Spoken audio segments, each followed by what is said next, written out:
Rendille, a remarkable ethnic group residing in the arid northern Kenya. These nomadic pastoralists are often referred to as the elders of the stick of God. Join us as we delve into the fascinating world of the Rendille people, exploring their rich history, unique traditions, and cultural practices that have stood the test of time. My Rendille people ne haite. The Rendille people reside in the vast Kaisut Desert, situated in the western part of Marsabit County of Kenya. With a population of approximately 64,000 people, they proudly preserve their nomadic lifestyle, closely connected to the land they call their promised land. The primary towns that the Rendille live in include Marsabit, Laisamis, Merile, Loglogo, Loyangalani, Kor, Karare, Kamboi, Gurnit, and Kargi. Rendille are Cushitic people and have Ethiopia as their original homeland, though as ancestors of Kush, they traveled through Suez Canal to Ethiopia as their first destination. They were compelled to migrate south to northern Kenya due to increased rivalry and conflicts with the people of the Oromo tribes and later Somalis, mainly over grazing land and water for their livestock. As the Somali people journeyed towards Somalia in search of fertile pastures, the Rendille chose to stay in their present homeland, rejecting the land of the Somalis and becoming known as Rertit, or the rejected people. This decision has shaped their unique identity and cultural heritage. The Rendille language is a close relative to the Somali. Rendille are believed to be alienated, and experts believe that pure Rendille are almost extinct, with their language confined to a few in Kargi and Kor. Rendille language is especially under threat from the Samburu. The Rendille people follow a traditional pastoralist way of life, raising goats, sheep, cattle, donkeys, and camels. Among these animals, camels hold particular significance as they provide milk and meat, making them essential to the Rendille semi-nomadic lifestyle in their arid territory.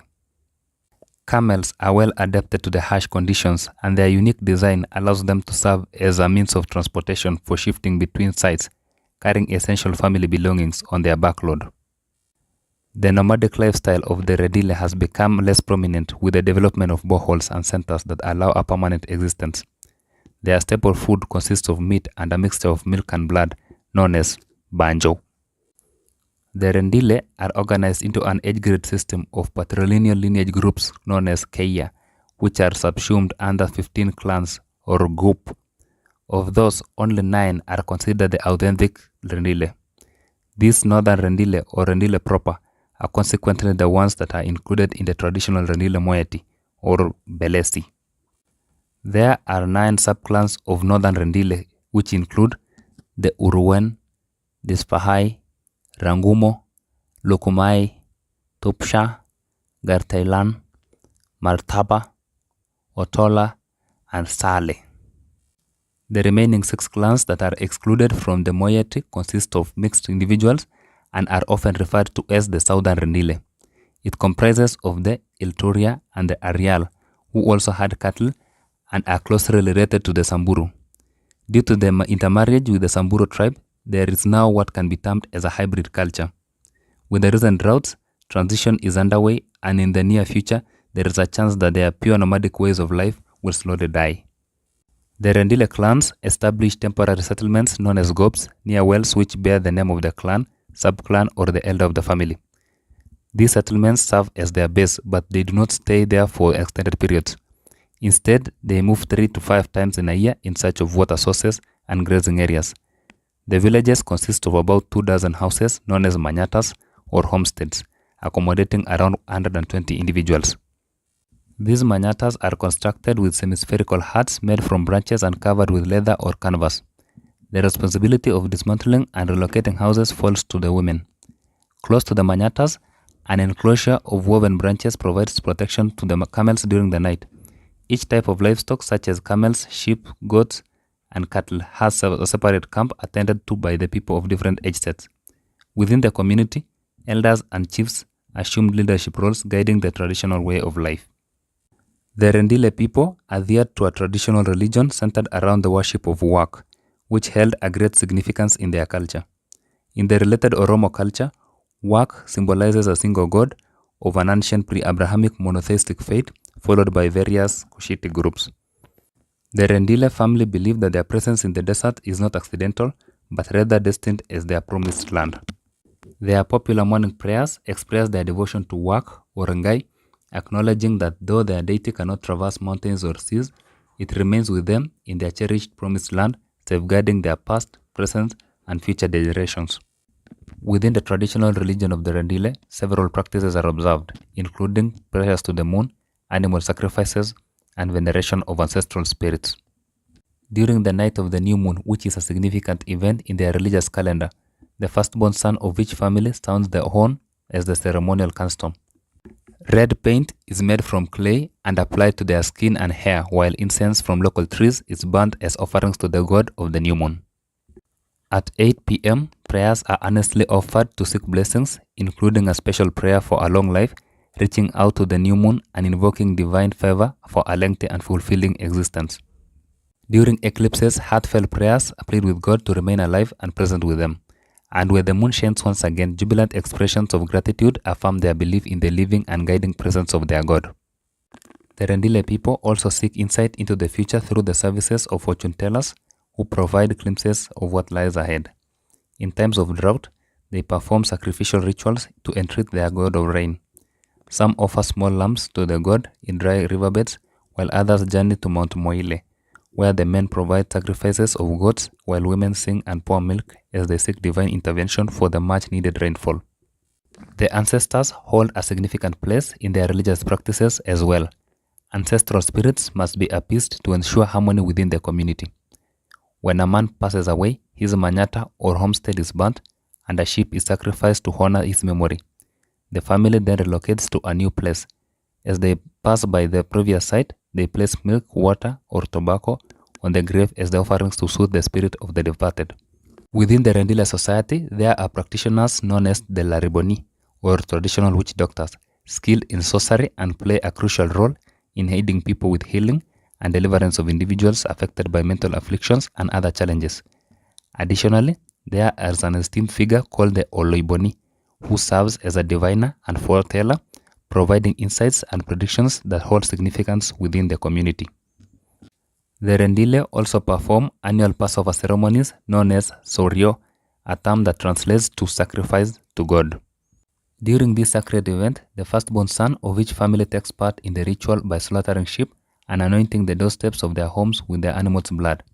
Furthermore, the blood is also applied to the backs of camels and other animals, as well as on the women's ear and cheek, and on the men's chest and forehead. These acts are performed as protective measures, warding off potential ill omens from affecting their homes and livestock. As a communal celebration, the meat from the slaughtered sheep is shared among all family members, including those who did not directly participate in the sacrificial act, fostering a sense of unity and reverence for their ancient traditions. In every Rendille village, there existed a sacred place known as the Nahapo, dedicated to watching and prayer. At the heart of this location, a perpetual fire burns, never allowed to extinguish. Each day, wood is added to keep the flame alive. At the designated hour of 8 p.m., the men of the village would convene at Nahapo for their nightly gatherings.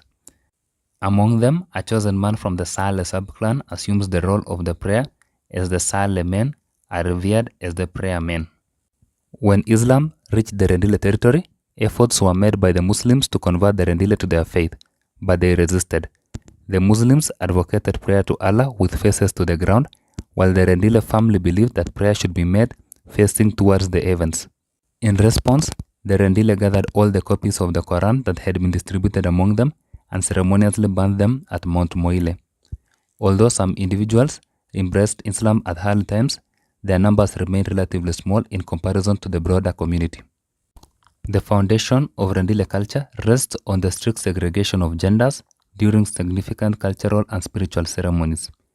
Women are prohibited from engaging in conversations or socializing with men and are traditionally excluded from participating in major religious gatherings with the exception of courtship rituals. The process of transitioning to adulthood involves young men known as the Moran residing in the wilderness where they acquire traditional skills and undergo customary circumcision. Men typically marry after undergoing this rite of passage and usually between the age of 18 and 20. Within the Rendille culture, marriage within one's own clan is not permitted, and the parents typically arrange marriages, as is common among many tribes. In marriage, each wife has her own household with her children, and mothers hold a position of high esteem within the society. Family ties form a strong bond that tightly binds the Rendille community together. Circumcision is celebrated as a public event filled with joy and a sense of honor. Boys and young men undergo circumcision, but the full transition into adulthood occurs later at the age of around 30 during the Enui rite. This significant ceremony marks their passage into becoming elders and grants them the right to own land. During the Enui ritual, participants don a distinctive purple cloth and a white feather as part of their headgear, symbolizing their elevated status within the community.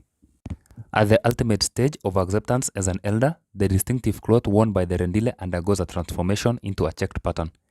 The warriors hold their headgear in high regard, and they may become upset if outsiders or members of other tribes, particularly women, touch it. Despite this strong attachment to their traditional attire, some Rendille individuals have embraced Western clothing. In terms of architecture, Rendille houses stand taller compared to those of other pastoralist tribes and are designed in a circular shape. Every 7 or 14 years, a significant shift in status occurs for different male age groups, progressing from childhood to boyhood, then to warriorhood, and finally to elderhood. This cyclical transition marks important milestones in the lives of Rendille men as they mature and take on various roles within the community. Young girls were frequently reserved for marriage at a young age by older men, and they could be wed as young as 10 or 12 years old. The transition of Rendille women from maidenhood to marriage was marked by the distressing practice of clitorilectomy conducted in private on the morning of their wedding day. In Rendille marriage customs, the prospective groom is required to present a dowry known as gunu to the bride's family. This typically includes 4 male and 4 female camels, with half of them offered to the father and the remainder distributed among the family members. Notably, one of the camels is slaughtered and consumed during the wedding celebration. On their wedding, Rendille girls receive beautifully adorned beaded collars called emboro, engorio, crafted from palm fibers, giraffe or elephant hairs. On the other hand, the warriors prepare for the wedding by applying makeup using red ochre and sheep fat. They adorn themselves with long hair intricately woven and braided, which is then dyed red with ochre and fat, creating a vibrant and eye-catching display on their bodies. The bride adorns herself with jewelry made from glass and metal, including necklaces made from beads and wire, as well as headbands and a large circular earrings. Following the wedding, she becomes part of the husband's family. In the community, the elders gather in a ritual circle called the Nabo, where women are allowed to participate, and this space serves as a place for discussing and resolving issues, praying, receiving guests, and conducting various ceremonies. Polygamy is a customary practice among the Rendille, allowing a wealthy man to have up to 5 wives. At the birth of a child, special ceremonies are held. If it's a girl, an ewe goat is sacrificed, and if it's a boy, a ram is sacrificed. The newborn girl is blessed 3 times, while the boy is blessed 4 times. Additionally, the mother consumes blood for 3 days after giving birth to a baby girl, and 4 days if it's a baby boy.